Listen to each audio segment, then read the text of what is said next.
Hello everyone, another day, another legal learning. Public office is a public trust. But what will happen if the trust is broken?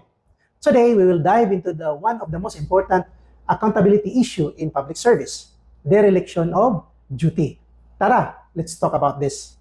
Dereliction of duty or neglect of duty found under the Civil Service Rules and the Labor Code applies to all government employees like teachers in the Department of Education and even private workers. As stated in DepEd Order 49 Series 2006 or the Revised Rules and Procedures in Administrative Cases, failure of a teacher, non-teaching, or teaching-related personnel to perform their duties required by law, rules, or regulation is a form of dereliction of duty.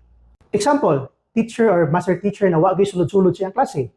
Teaching-related or non-teaching personnel ignoring administrative responsibility or failure to submit required reports. How about kana kang grabe kasip-sip sa iyang boss or sa iyahang head? Dereliction of duty ka na? Well, in perspective, if wala na niya gi-perform ang iyang main KRA, hawd na kayo siya sa iyang school or station, well, possible lagi siya ay violation. When an employee is found in violation by legal basis, there's corresponding penalties. That is why this principle is very essential to protect the integrity in public service. So what are the possible penalties? First is reprimand, it could be suspension, and thirdly, dismissal from the service, depending on the severity of the action involved.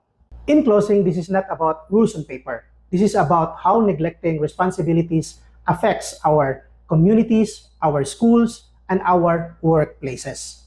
As a public servant and a citizen, we should be empowered to demand accountability and uphold dignity in public service. So if you want to learn more videos about educational and Philippine laws, please follow, like, and share for more updates. Thanks for watching and God bless.